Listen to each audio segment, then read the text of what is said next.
যিমান ভোটত জিকিছিল এইবাৰো তাৰ ৰিপিটেশ্যন হোৱাৰ সম্পূৰ্ণ সম্ভাৱনা।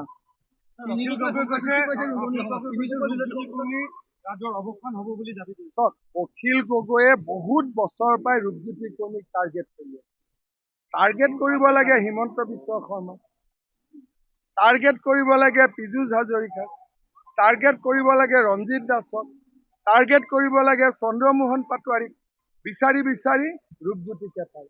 ৰূপজ্যোতিৰ লগত কি কথা আছে মই নাজানো আৰু ভিতৰুৱা, পিছত মই ৰূপজ্যোতিক সুধিব লাগিব।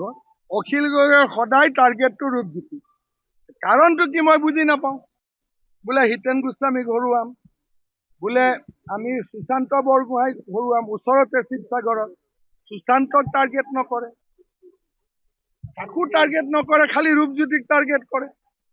কি কাহিনী এতিয়া ভিতৰৰ তো আপোনালোকে জাৰ্নেলিষ্টসকলে অনুসন্ধান কৰি উলিয়াব লাগে।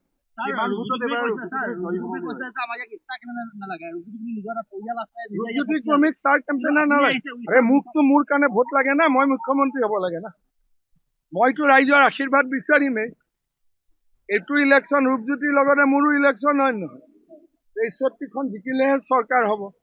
গতিকে মই ষ্টাৰ কেম্পেইনাৰ নহয়, ময়ো এটা কেণ্ডিডেট। ৰূপজ্যোতি MLA কেণ্ডিডেট, মই CM-ৰ কেণ্ডিডেট, আমিতো ঘূৰিবই লাগিব। যোৰহাট লোকসভা সমষ্টিত কিমানখন? যোৰহাটত মই ভাবোঁ যোৱাবাৰ আমি 96 চিটত লিড পাইছিলোঁ, তেতিয়া যোৰহাটত এটা চিটত আমি জিকিছিলোঁ। যদি যোৰহাটে মোক 5টাও চিট দি দিয়ে মই 100 ক্ৰছ কৰি দিম। 96টো আমি এনেই জিকিছোঁ, BTADত আমাৰ 2টা চিট বাঢ়িবই, 95। যোৰহাটত যোৱাবাৰ মই এটাও চিট পোৱা নাই, মাজুলীক বাদ দি। এইবাৰ যদি 3টা 4টা 5টা যিটোৱে পাওঁ মোৰ বনাছ হৈ গ'ল নহয়, তেতিয়া মই 100 পাৰ কৰি যাম। আজি যিহেতু আপোনাৰ ৰোড শ্ব' আছে যোৰহাট LAC, কেনেকুৱা? মই ডিব্ৰুগড়ত গৈছোঁ, শিলচৰত গৈছোঁ, তেজপুৰ গৈছোঁ, নগাঁও গৈছোঁ। ডেফিনেটলি যোৰহাট এখন গুৰুত্বপূৰ্ণ স্থান, ঐতিহ্য নগৰী, সাংস্কৃতিক নগৰী, শিক্ষা নগৰী। গতিকে মোৰ ইলেকশ্যন কেম্পেইনটোতো আধৰুৱা হৈ থাকিব যদি মই যোৰহাটত ৰোড শ্ব' এটা নকৰোঁ, হয় নহয়?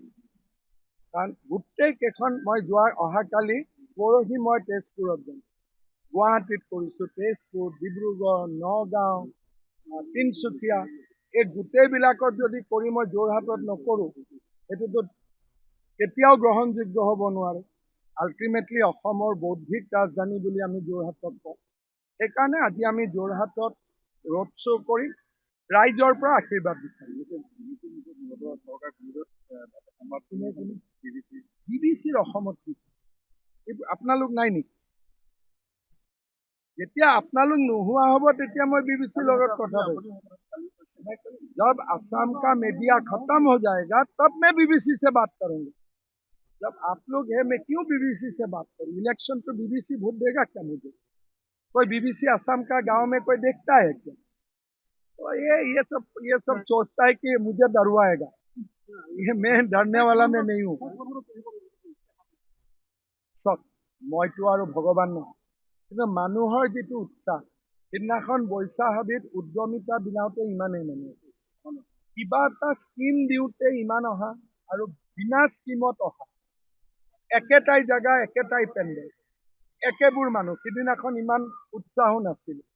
তাৰমানে এইবাৰ ৰূপজ্যোতি কৰ্মী এটা বিপুল ভোটত বিজয়ী হ'ব গৈ আছে বুলি মই ধাৰণা কৰিব পাৰোঁ। কিন্তু আপোনালোক জাৰ্নেলিষ্ট, মোতকৈ আপোনালোকে বেছি জানিব।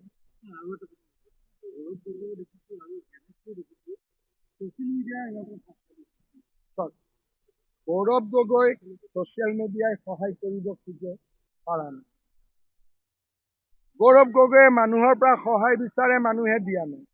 তেওঁক এতিয়া পাকিস্তানৰ নিউজ চেনেলবিলাকে সহায় কৰি আছে।